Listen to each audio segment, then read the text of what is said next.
before we go on to hear from three distinguished panelists and then move on to the question and answer session with media today. So if we have the next slide, please. There's just a few house rules to go through. In reverse order here, this session is being recorded. Please do put your questions to colleagues joining from the media into the chat box, the Q&A box, and please with that identify yourself and media outlets, and we won't be taking questions from anonymous questioners. So let's move on to the main session. So the Protected Planet Report is the fifth and final in a series of reports which has been tracking progress towards global ambitions for protected areas, captured in the so-called HE biodiversity targets, which were agreed in 2010.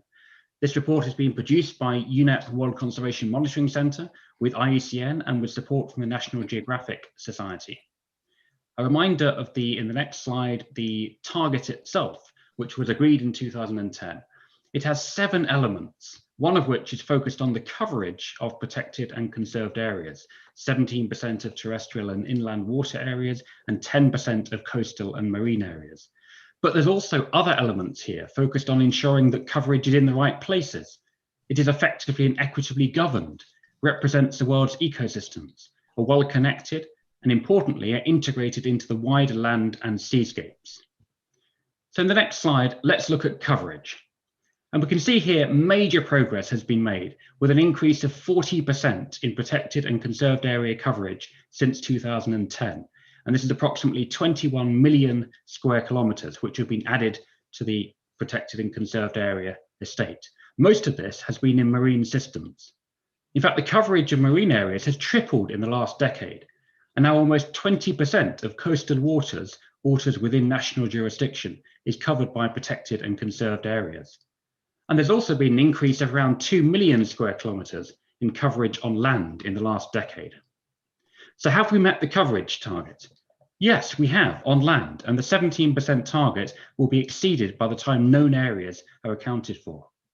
In the ocean, whilst great progress has been made in national waters, coverage of areas beyond national jurisdiction, or the high seas, is only around 1%, and so the total coverage in the ocean is just under 8%. However, we know of another almost 9 million square kilometres of marine protected areas that are in the process of being designated and will in the coming months add to the current totals, such that we will expect to exceed 10% ambition in the ocean soon. In the next slide, what about other elements of the global target beyond coverage? Coverage is not the whole story. So the headline message here is that the quality elements of the target have made much slower progress than the quantity elements. Not all protected and conserved areas are effective. And let's look at some of these elements one by one. If we look at the most important areas for biodiversity around the world, key biodiversity areas, we find that around 1/5 of these areas on land and 1/4 in marine systems are fully protected. So that's great news. And many have various levels of protection, but there remain 1/3 of areas on land and in the ocean that lack any coverage of protected and conserved areas at all. In the next slide, if we look at the coverage of ecosystem types or ecoregions here on land, this tells us how representative the coverage of protected and conserved areas is. And around 2/3 of ecoregions on land have achieved 10% coverage, but 1/2 have not yet achieved 17% coverage in line with the global ambitions. In the ocean, around 1/2 of ecosystem types have a 10% coverage. 1/2 therefore do not. And coverage in the high seas, again, is much less, where only around 10% of the open ocean ecosystem types have more than 10% coverage by protected and conserved areas. In this slide here, we're seeing connectivity. And it's important that protected and conserved areas are well connected to each other to enable species to move between sites, to sustain ecological functions and processes, and to help adapt to climate change. We see here that connectivity, which is a measure of the number, the size, and the proximity of protected and conserved areas, varies significantly across the world. But at a global level, only around 8% of the world land surface is both protected and well connected. Work is underway to better understand marine system connectivity, and there's a box in the report which covers work in the Caribbean, piloting an approach. On the next slide. So we've talked about whether areas are covering important places. Are they representative and are they well connected? But what about their wider effectiveness to deliver outcomes for people and nature? Beyond being in the right places, we need to ensure they protected and conserved areas are effectively managed and equitably governed. And we also need to strengthen monitoring to understand the outcomes for nature. In the next slide, please. So measuring the effectiveness of protected and conserved areas is important to understand the outcomes, but it's difficult. There are many different approaches, which makes aggregating this information up to a global level very challenging. But we know more needs to be done. Less than 20% of the area covered by protected areas has benefited from assessments of management effectiveness. There's new work ongoing, including through the IUCN Green List of Protected Areas, that will help in the future to much better understand and recognise the effectiveness of these areas. On the next slide, there's also very limited data on whether protected and conserved areas are well governed, including on whether they are equitably governed to ensure that local people do not bear the costs, whilst others enjoy the benefits of protected and conserved areas. And there remains a need to recognise the full diversity of governance types within protected and conserved areas, including of Indigenous peoples, local communities, and the private sector. And finally, there is much to be done to better monitor the conservation outcomes, both locally and through global approaches such as remote sensing, and work is underway to fill these gaps. So what's next? There's lots to celebrate, based on the hard work of many protected and conserved area managers, park authorities, governments, and local communities around the world. But clearly more needs to be done, and particularly as we look towards future ambitions being negotiated on the road towards the UN Biodiversity Conference in Kunming later this year. A clear lesson is that we need to focus on the quality of coverage, not just on the quantity. We need to recognise the wider contribution of Indigenous peoples and local communities in the private sector towards effective protected and conserved areas. And we need to recognise protected and conserved areas as a very important element, but as a part of a wider strategy to conserve and sustainably use biodiversity. Protected and conserved areas are one of 20 draft new global targets being negotiated, and progress on them all will be essential if we're to sustain nature and its benefits to people. So those are the main findings coming out of the Protected Planet report. The report is now up online, live, and we welcome very much your questions in the chat box as we take forward this session. But with that, let's move to our panelists, and I'm delighted to introduce the first of our panelists for this session. And Inga Anderson is Under Secretary General of the United Nations and the Executive Director of UNEP. So Inga, over to you. Thank you very, very much. And it is a pleasure to be here today and to be together with Elizabeth Marema from the Executive Secretary of the Biodiversity Convention Secretariat, and Bruno Oberle, who is the Director General of IUCN, our partners in producing this report. We've heard the overview provided by Neville, so I will not repeat those facts, but it bears recalling that in 2010, the world did meet, the world did agree to some 20 targets referred to, as we heard from Neville, as the Aichi targets. And one of these, as we heard, we're just about to reach on both dimensions, one a little closer than the other. And that's good. But we also need to understand that there's more to be done. What has been added, the kind of square kilometers that you heard, is impressive. And we do need to congratulate national governments for stretching and for getting so far, and all the activities of many, many stakeholders across the world. But we also heard from Neville, and this is important, that it's not just about counting square kilometers. It is about the quality of what's inside those and how we manage those protected areas. And so getting that governance right, etc.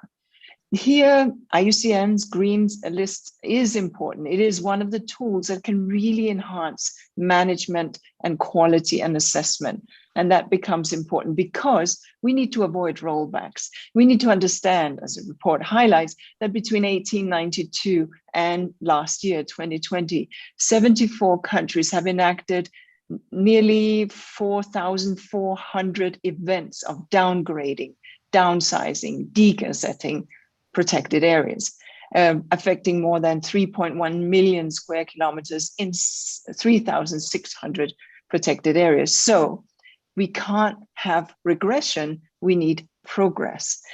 So that's probably my second message, but also to understand that protected areas is one of the pieces of a complex puzzle. We heard from the IPBES report that was released in May of 2019 that 1 million species out of 7.8 million species are under threat by extinction. So yes, we need to strengthen protected areas, but we need to do all of the other elements too that the IPBES report highlights.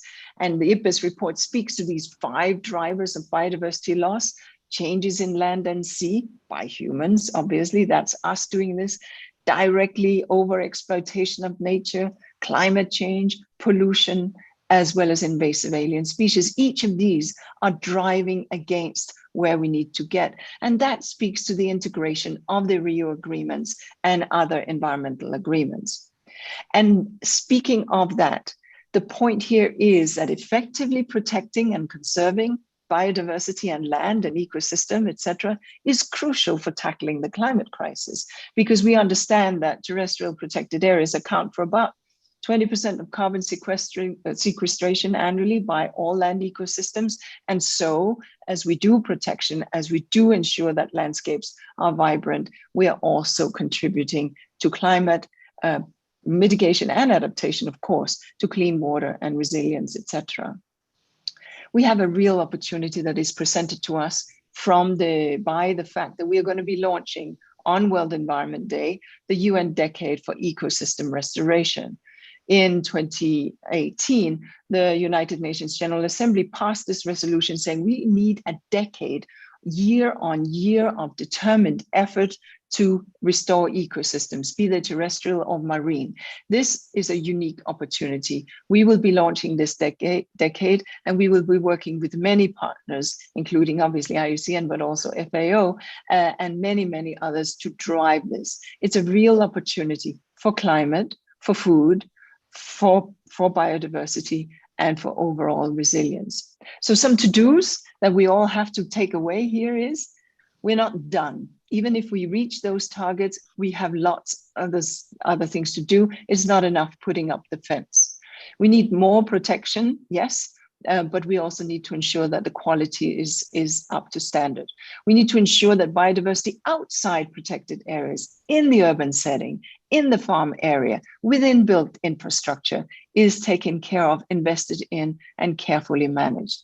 And we need to really recognize, and ensure that we protect the efforts, the rights of indigenous people, of local communities, and of private efforts. That, together with effectiveness and efficiency, as we heard from Neville, that together with consideration of nationally differentiated targets, that together with expanding marine protection and conserved areas beyond coastal waters, that together with better assessment, that together with the voices of youth, if we do this, we have a chance to reach for post-2020 global biodiversity framework that we not only promise to do, but that we also land. Thank you. Brilliant. Thank you so much indeed, Inga. Excellent, putting this work in the wider context of progress that needs to be made. Thank you very much for that. A reminder, please do put your questions into the Q&A chat box. There have been some which have come through directly, but please add them into the Q&A chat box and we'll pick up on those after we've heard from our panelists. So thank you to Inga, and I'm very pleased to welcome Bruno Oberle, the Director General of IUCN, our partners in this initiative. Bruno, over to you. Thank you, Neville, and good morning, good afternoon, good evening, wherever you are. So the findings of this latest edition of the Biennial Protected Planet Report mark an important milestone in global conservation efforts. The report will serve as an essential resource in building a data-driven approach to biodiversity conservation as the world seeks to set new targets for 2030. Protected area coverage has increased by 40%, up to 21 million square kilometers, as we have just heard from Neville. Compared to 2010, there is a big improvement, and we have reached that part of the target. Many protected and conserved areas are not demonstrating effectiveness. Many remain under-resourced and underfunded and are therefore not fulfilling their true potential to be effective in conserving nature and generate benefit for society. We need to ensure well-governed, effective protected areas by investing in nature. IUCN applauds the goal of protecting 30% of world's land and ocean by 2030, as it is brought forward by a number of countries in view of the coming COP. But we must ensure that protected and conserved areas are at the right places, well managed and equitably governed. The IUCN Green List standard is the universal global way to monitor the performance of these areas. It is a perfect, simple and sound indicator to measure the quality of the 30%. The Green List is bottom-up, is based on incentive and engage civil societies. Not only indicates, but support achievement, inspires, facilitate, trigger capacity building. We call for parties at the UN Biodiversity Conference in Kunming to set an ambitious target that will ensure protected area coverage of 30% of land, fresh water and ocean by 2030, and encourage the use of the IUCN Green List of protected and conserved areas as a voluntary standard to promote and encourage protected area management effectiveness. Thank you very much. Wonderful. Thank you so much indeed, Bruno. That's fabulous. And thank you to those of you who are now starting to put your questions into the Q&A chat box, and we'll pick up on those after we've heard from our next panelists. So delighted to hand across to Elizabeth Maremma, the Executive Secretary of the Convention on Biological Diversity, under which, of course, the HE targets were agreed and in which future ambitions for nature are being negotiated as we speak. So Elizabeth, over to you. Thank you very much. Let me begin first by thanking all my dear panelists, Inga and Bruno, and yourself, Neville. Yes, HE targets were adopted under the auspices of the Biodiversity Convention, but implementation and ensuring it we've reached there and collection of data that has been fully dependent on our partners, and this brings us to where we are today. But let's remind ourselves, the 2010 was really an epoch-making year for biodiversity. At that time, the parties to the convention, at their 10th meeting of the Conference of the Parties, adopted the strategic plan for biodiversity 2011 and to 2020, with 20 headline targets that would have been achieved by the end of 2020. The strategic plan for biodiversity provided an overarching framework on biodiversity, not only for biodiversity-related conventions, but for the entire global community. In addition, the United Nations General Assembly declared the years 2011 to 2020 as the UN Decade on Biodiversity, with a view to contributing to the implementation of the strategic plan adopted by then. At the finish line, and that is 2020, rapidly approaching for the Aichi biodiversity targets, unfortunately, we're all struck by the COVID-19 pandemic. Large stretches of the global economy were shut down, and people around the world began to understand that many of the answers to most of the pressing concerns actually lie in biodiversity, and that biodiversity remains the basis for a sustainable future. Unfortunately, of course, as we say, the world failed to fully, I underline the word fully, to achieve the Aichi targets. But most importantly, we must remember that there were some successes which have been recorded.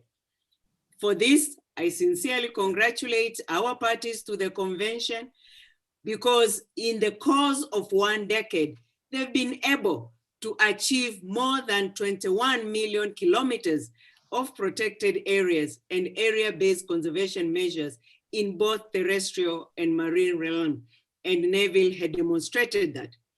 I also want to once again like to take this opportunity to commend IUCN, UNEP and UNEP-WCMC, who have really been critical and active members of our global partnership on Aichi Target 11. Thanks to them, not just for accepting the invitation from our Conference of the Parties to work with our parties and other governments to regularly update the world database on protected areas and contribute to the assessment of the progress in the implementation of the Aichi Target 11. I would like to give sincere thanks, of course, to my CBD or Convention Secretariat colleagues who, for their commitments in regularly following up with countries to ensure not just the information was submitted to be included in the database after review, but also that information was accurate. Indeed, if not for the parties to do that, probably would not have been able to be here now to take stock as the result of the report being launched today. So to the parties, not only that they were able to strengthen the hope of the more ambitious conservation targets in our upcoming post-2020 global biodiversity framework, but they've been able to reiterate their optimism for the implementation of that new framework and the Sustainable Development Agenda.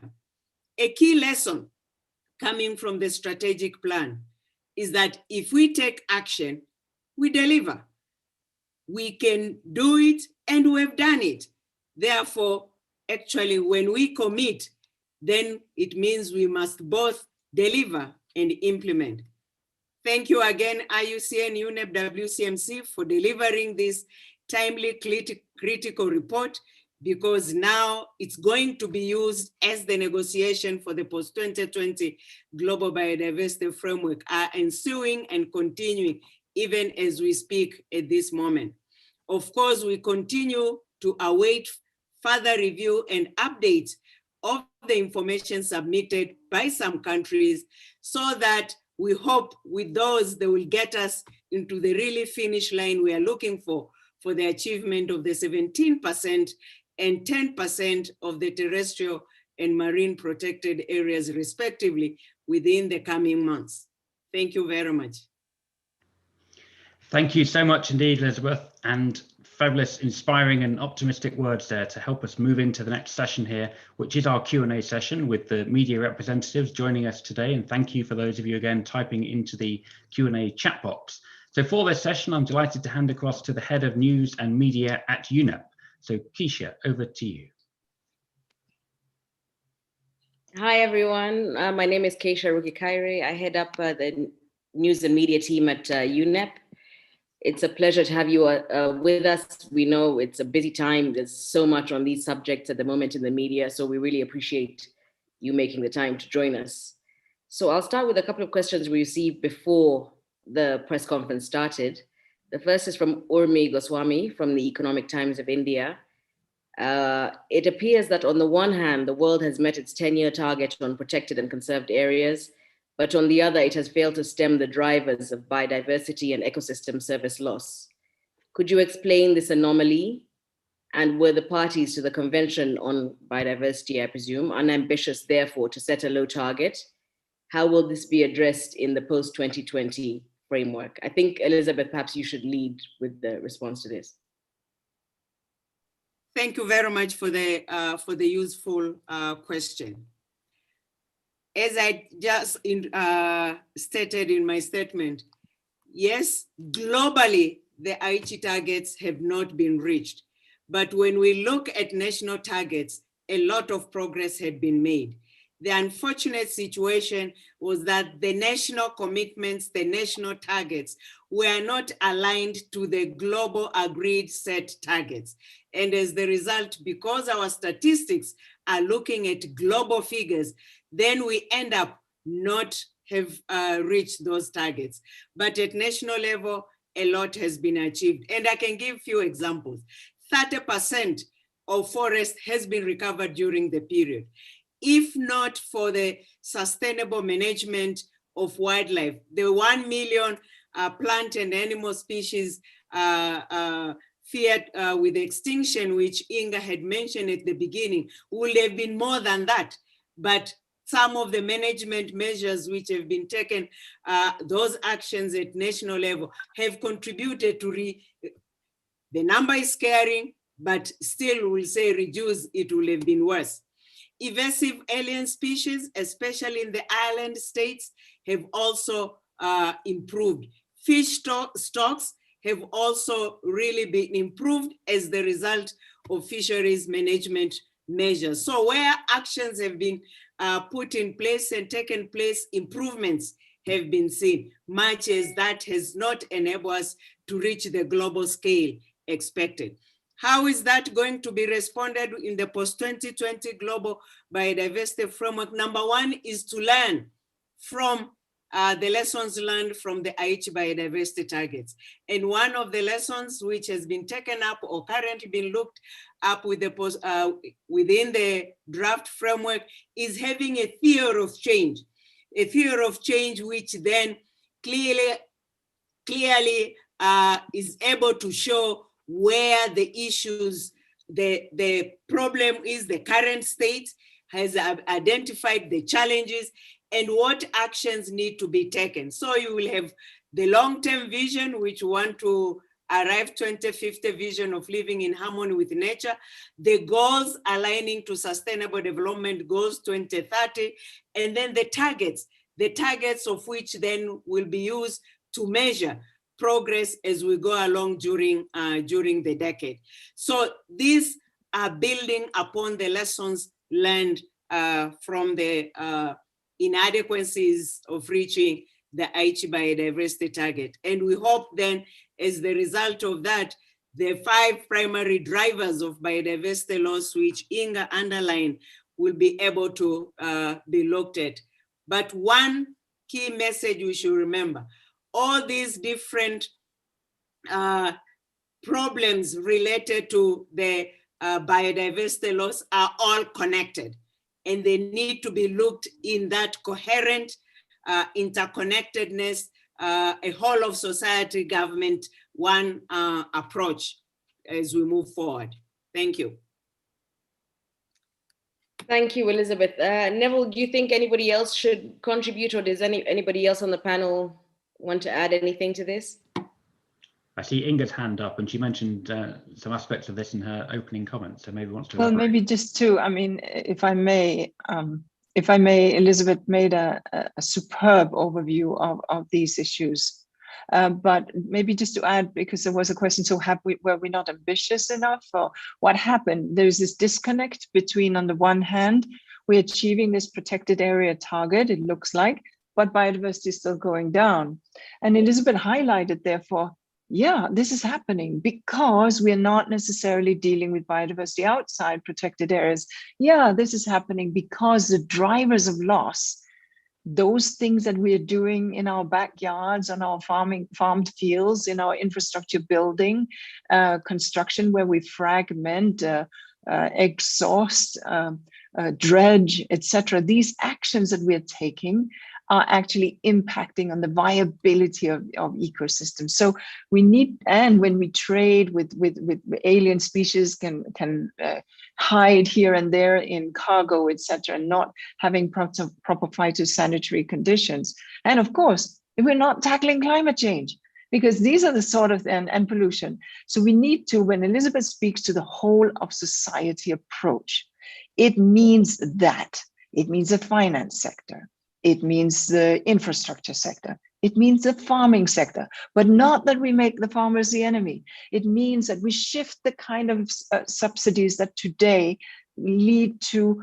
a degrading of nature towards a nature positive type farming. These are the kind of things. So the gear levers are in the hands of industry, in the hands of finance, and very much in the hands of government. Let me stop there. Thank you, Inga. So we'll move to the second question because we have just 30 minutes to go. This is from Laura Fillon from AFP. How do we reconcile protected areas and human activity? In France, for example, the government's decision to expand some protected areas collides with the interests of local communities, you know, and in tourism and fisheries. So I think this is one for you, maybe, Inga. Well, I'm sure that everybody can answer this, including Bruno and Elizabeth, but let me give you my 2 cents and then maybe other colleagues can come in. But look, if we don't engage with the communities, if we don't understand how can communities benefit from this? If we just put up a fence and say you can't go there anymore, that's not going to work. You're going to get people protesting. You're going to get people dispossessed. So you have to sit down and plan with communities. And here I will give a shout out to my friends at IUCN because they're really good at this stuff.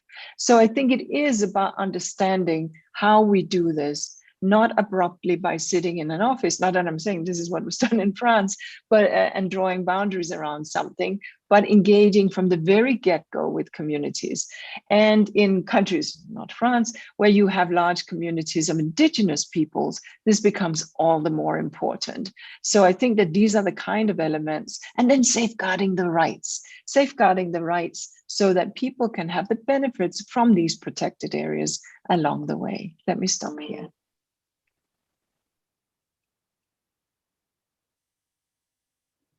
I'm sure other members of the panel have 1 or 2 things to say. Okay. Bruno's waving his hand. Yep. Yes, I've raised my physical hand and not the digital one.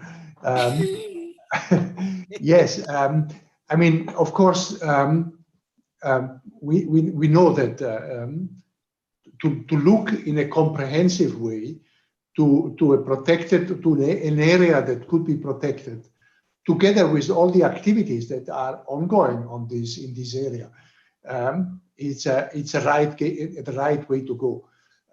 It is not only to respect the rights of the population that are living there, but this population are in many cases also extremely important, responsible, and are the creator of the biodiversity that is existing in this region through their activities. And this is the reason because in many cases also the legislation in place, it is recognizing this the role of local community and create processes from bottom up. I could make the case in Switzerland where you need a process of approval to the local population, formal approval in formal vote to declare a surface as a protected area. But I could also mention the green list that we have already quoted during the starting presentation to get a recognition under the green list. You have to look at different elements. You have to look at positive conservation outcomes, of course, but you have to look at the effective management. You have to look at the sound design and planning, but you have also to look at the good governance of the site. And good governance means, among others, recognition of the rights, the position, and the activities of the population that live on these sites.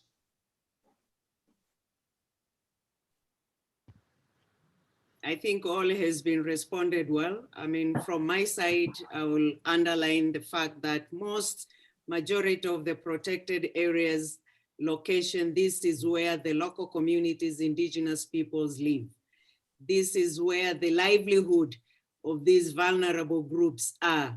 And as Inga had indicated, ensuring safeguarding their land rights, safeguarding their traditional knowledge, involving them, engaging them, having them participate in the decision making for the management of those protected areas and measures taken for those protection are key to have them also as part of that dialogue. Without which then, without mentioning, we know the challenges and problems and some areas have faced for not doing so. So we need to engage the local population in those areas in the management of those demarcated protected areas. Thank you. Maybe just very quickly to add that we should also recognise that somewhere between a quarter and a third of land is owned or managed by Indigenous peoples and local communities, often with a very favourable conservation status. So there's a huge opportunity to recognise the contribution that Indigenous peoples and local communities are already making to conservation, and to recognise that as part of this wider network of protected and conserved areas. Thank you all. So the next question, I think we have just time for a couple more, is from Victoria Seabrook at Sky News, and I feel like this will be quick because you've addressed it, a few of you. Is this the only Aichi target the world has hit so far? Maybe Neville, I'll ask you to sort of answer quickly and let. Well, Elizabeth holds the key on this one, but this, unfortunately, the world has not managed to meet any of the Aichi targets in full, but progress has been made against many of them. And this is certainly one in which progress has been made, as we've seen, on elements of protected and conserved areas. So yes, we've made good progress here, but much more to be done in this target and across the other 19 as well. Elizabeth? Furthermore, adding to that, when we look at reaching targets, there is looking at them quantitatively and qualitatively. Just as Neville made a distinction between these words as he did the presentation. So when we look at quantitative, one will say the Nagoya Protocol on Access and Benefit Sharing was not just adopted, ratified, and entered into force in record time. So that target, which looked simple, a tick was made, but that was just a quantity, not necessarily quality when it comes to implementation. Likewise, when we look at the mechanism for national implementation of the Aichi targets, the national strategies, biodiversity strategies and action plans, NBSAPs, over 170 or 85% had been reviewed, developed, updated during the 10-year period. But again, that's the quantity, not necessarily the quality. So again, we need to look at that. And then of course, I talked of where progress had been made and examples, particularly at national level, unfortunately, not necessarily aligned with the global goals, global targets. Thank you. Great, thank you, Elizabeth. So I have, I think just we have one final question, which I'd like each of you to have one or two things to say about. This is from John Cannon from Monga Bay, who asks, related to what you were just talking about, Elizabeth, what efforts are underway to improve monitoring and quality assessments? What strategies are being explored here? Are they focused on coming up with a single set of methodologies? Or are they more tailored to situations in individual countries or regions? If I can take that, one of the lessons learned from Aichi target was the lack of progressive review monitoring mechanism during the period.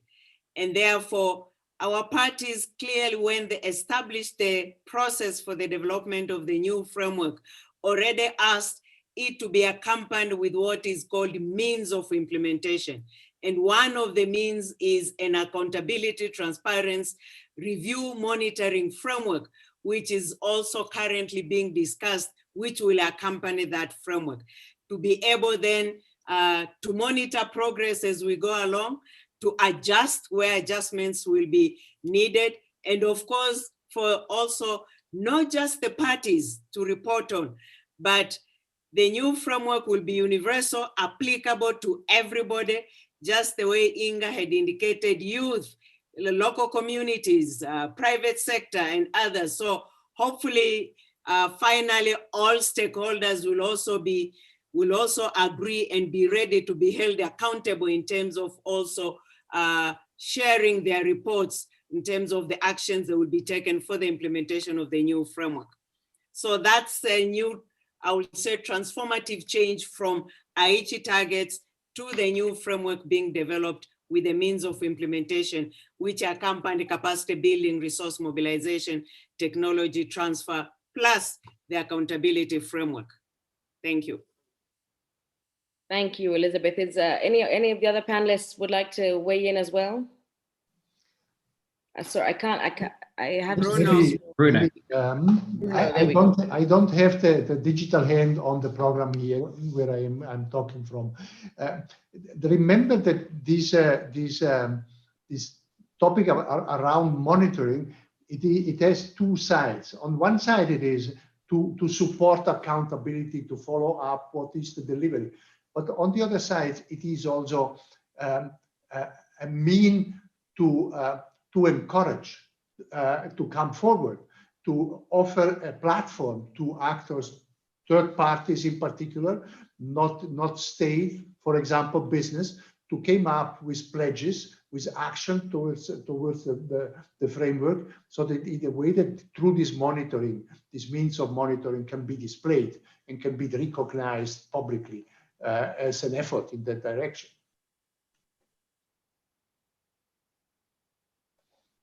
Go ahead, Inga, please.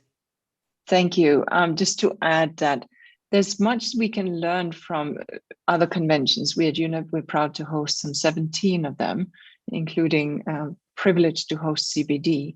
But each convention is looking at how it can measure that impact and how it can report out. And finding ways of, as we look at, so how are we doing when we meet in each COP, agreeing for everybody to stretch a little. That's the story of the Climate Change Convention, where we have the NDCs and where we have an agreement that they will stretch every 5 years till they make it to the targets that they set in Paris. Now, I'm not suggesting that this is what necessarily would work in the context of biodiversity, but we do need to have a degree of rigor by which we know how are we doing, because we had the IHE targets and we didn't have what a dear colleague in IUCN termed add upability. We wouldn't be able to add the whole thing up and say, how are we doing? It's easier with climate, but it's one of these nuts that need to be cracked. And very much that what Elizabeth said in terms of the negotiations, in terms of an all of society approach, in terms of better conservation monitoring and reporting and verification by nation states and third parties for that matter, would be interesting as we move forward. Private sector is verifying, communities are verifying, and states are verifying their implementation. The more we can add this up, the better a picture we will be, and we will not have that disconnect as we have it today between, on the one hand, the protected areas growing, and on the other hand, species being lost. Thank you. Thank you, Inga. Thank you, Bruno. Thank you, Elizabeth. And thank you very much, Neville. I'll hand it back to Neville because we're really out of time, so he can wrap it up. Thank you. Great. Thank you so much indeed, Keisha. Thank you to all of you for joining. A huge thanks to our panelists today, to Inga, to Bruno, and to Elizabeth. Thank you for all members of the press who are joining. We haven't had time for all of your questions. Apologies for that, but we'll put up a slide at any moment where we'll give you some contacts to follow up if you have further questions, want to follow up on those sessions. And with that, thank you very much. Just to point out before we go that the information we're presenting in this report is a live report, it's up online and it's updated. The coverage statistics particularly updated every month and available on protectedplanet.net. So if you want to keep track of how the world is progressing, that transparency around progress towards current and future targets, protectedplanet.net is where you'll find that information. Thank you very much to everyone. Look forward to following up, and bye-bye for now. Bye.